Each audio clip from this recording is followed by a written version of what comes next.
What is up, everybody? It's Chris. I am back in the garage turning some wrenches with the car. So, yeah, I've got some transmission problems, just like the title says.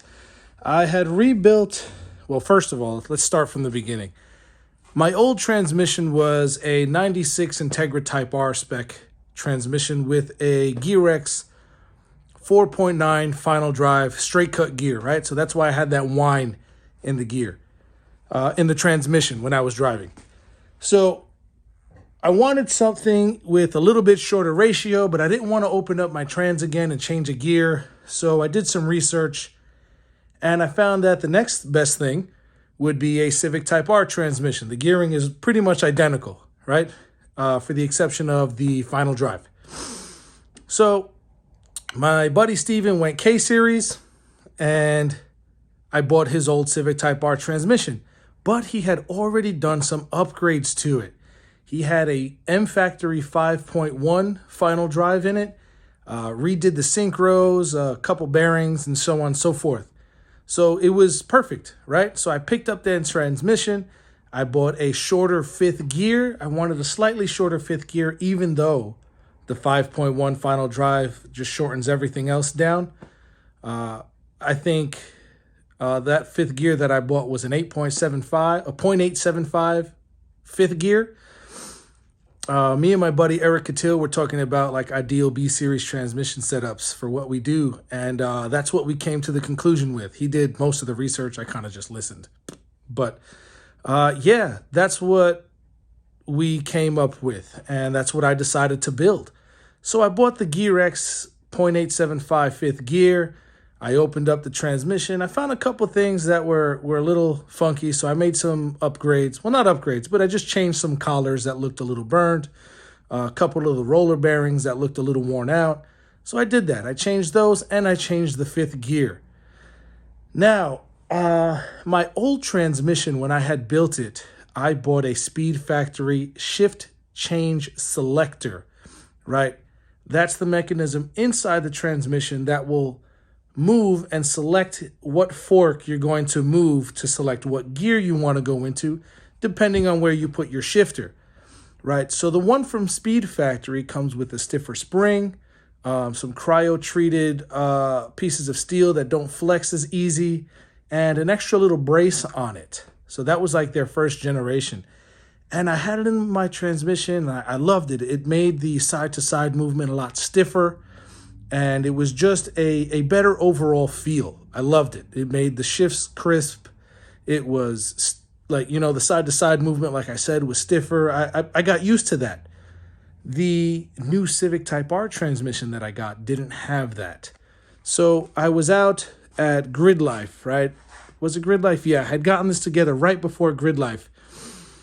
And I get there, the trans is running good, and I can't figure out why when I'm coming down the main straight on the hard brake zone right into Big Bend, why I keep missing third gear when I'm downshifting, right? Because for Big Bend, I've got to go down from fifth to fourth to third. For some reason, I couldn't get the car into third gear. Not every time, but it happened a couple of times. And I kind of just wrote it off as, you know, getting used to the gearing, whatever the case was. And yeah, I kept it moving, you know. Then I'm doing some driving around the neighborhood and I can hear some weird noises, right?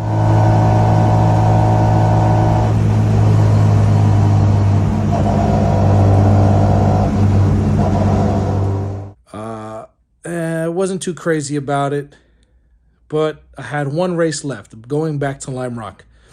And I sent it, right? So I come back, I go to change the oil, and the first time I change it, the drain plug, this doesn't look terrible. It's got some goop on it, but it's not the worst. The first time I took it out, right after Lime Rock, I kid you not, there was like a fuzzball like this big of metal shavings all around the magnetic drain plug. So with that being said, I figure I'll take the transmission out again, open it up, figure out what's going on, and then close it back up. but with a few upgrades. Obviously, I need to fix whatever's broken inside. I also got some new Honda hardware to seal it back up together. And what I think messed me up in the first place. Got an idea of what it is? The Speed Factory Shift Change Selector. Right, so this here is that unit, right? This goes inside the actual transmission. It goes in this configuration, and these two nubs will move the shifter rods into what position you need to.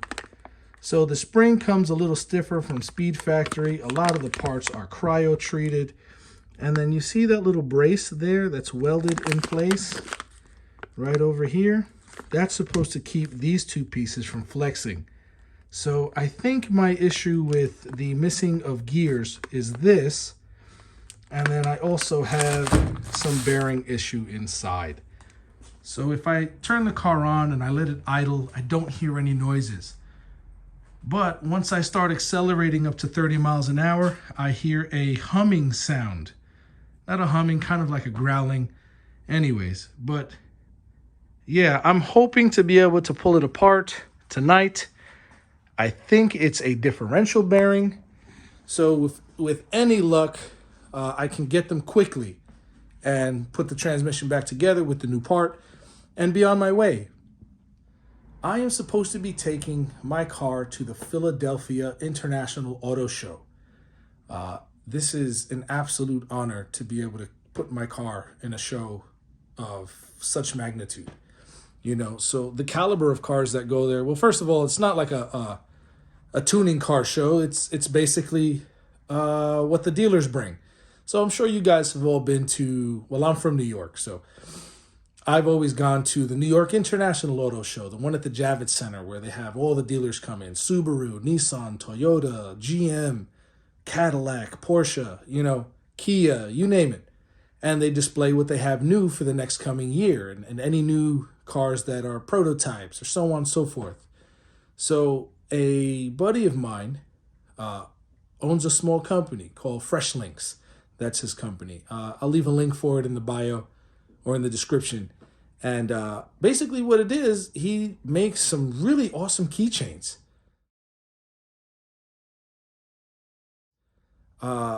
Yeah, so if you guys get the opportunity, check out his page. But he invited me to display my car at his booth at the Philadelphia International Auto Show. And I've got a little over a week and a half, or just about a week and a half to get this situated. So I'm already a little bit ahead. I'm ready to pull the axles out, unbolt the trans from the block, and then get the trans on the bench. Once it's on the bench, then I'll take it apart and see what I've got going on. But in the meantime, stay tuned because this may be a multi-video series. I'm trying to keep them short. I feel like the longer videos people get bored with. I know I get bored with anything over 10 or 15 minutes. But I hope this isn't boring for you guys. So let's figure out what's wrong with that transmission.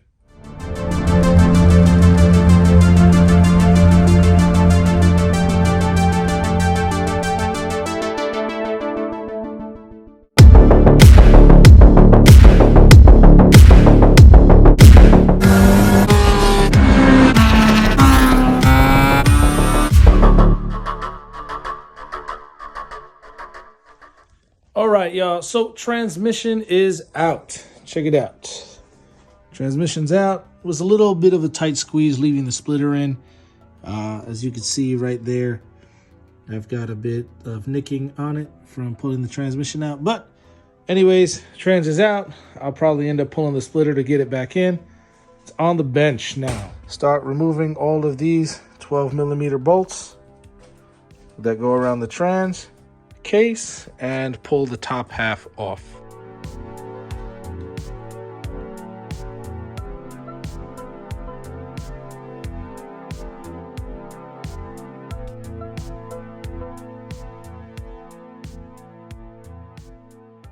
Okay guys, case is out over here.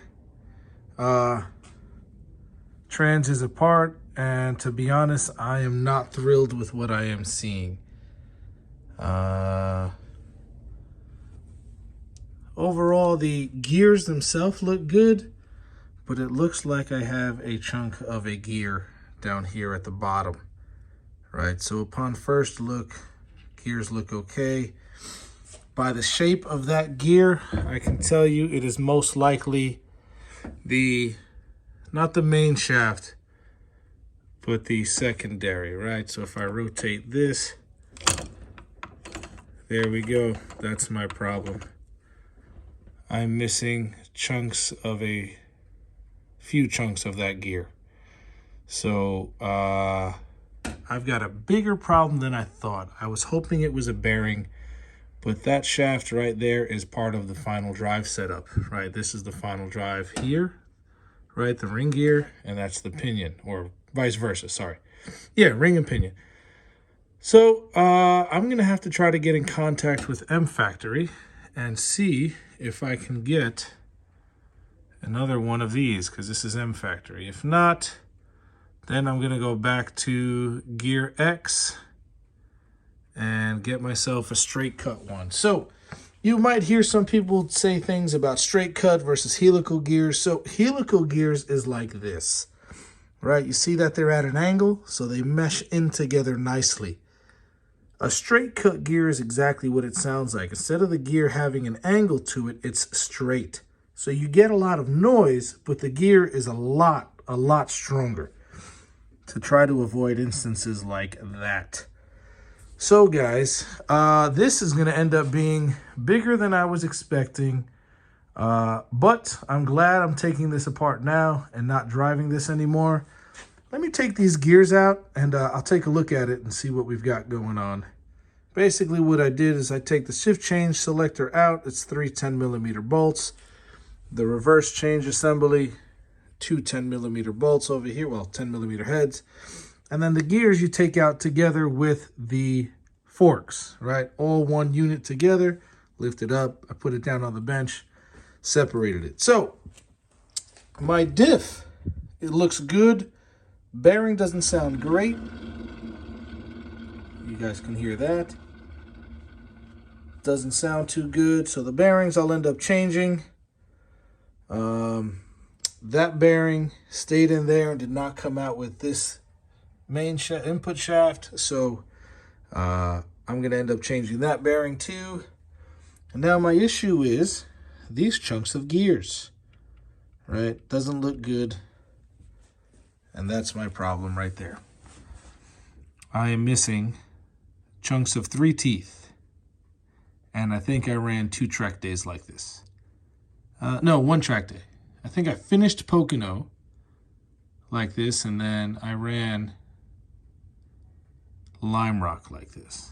So I've got some digging to do. It looks like a gear failure. I mean, obviously it failed, but maybe a manufacturer defect, unless these marks are from the gear failure and then the gear running around. But I notice each gear has those 2 marks. These 2 teeth failed right where those marks are. And this one a little above it. So could be my fault. I don't know how this could have happened personally. I didn't do anything weird with the trans. When I put it together, it drove fine. Everything was working nice and smooth. And I've never really come across this. I don't make a lot of power. I make like 198 horsepower, 200 horsepower to the wheels. So I don't know how this M Factory gear broke. Not downing M Factory. They make some amazing stuff. So please don't take it as that. But yeah, it could be the hard on and off of the throttle for, the track days that I do. Maybe I'm not as gentle as I thought I was, or I got so used to driving with the 4.9 final drive, which is straight cut, that I kind of just disregarded what I was doing because I knew it was stronger. Or I don't know, it could be a multitude of things. But for now, I'm not really sure what the cause is. I don't think I'll ever find out. I'm going to take some measurements of everything in there and just double check clearances and stuff. But yeah, this is going to be a lot more work and a bit more expensive than I was hoping. So I'm going to make some phone calls tomorrow. It is now like let's see, what time is it? It's 9 o'clock. My parts guy over at Full Throttle is obviously not there anymore. Shout out to Full Throttle, though. They always take care of me. They're here in Queens, New York. But if you guys ever come down, look them up. I'm going to take a little time just to go home, eat some food, relax a little bit, and then start looking up to see what my next options are. I don't know if I want to do the same gear again or if I want to do a whole new final drive setup, maybe a straight cut, but I don't even know if that's offered. So this is going to be the end of today's video. This is obviously now going to end up being a part series. But yeah, so this will be part 1 on what's wrong with my transmission. So I'll figure out what's going on. I'll make an update video. Hopefully I'll have the parts by then. But until then, thank y'all so much for sticking this out with me, helping me figure out what's wrong with this trans, or at least watching me figure out what's wrong with it. I hope this was kind of helpful for y'all, but yeah, I've been beating the crap out of this car for the last God knows how many years, not really taking care of, I don't want to say not taking care of because I take care of it, but just, you know, track days. It's hard on the car, so shit happens. But like I was saying, thank y'all for staying along with me. I will catch y'all on the next one. Hopefully we'll have a solution. So be well, stay safe, and until next time.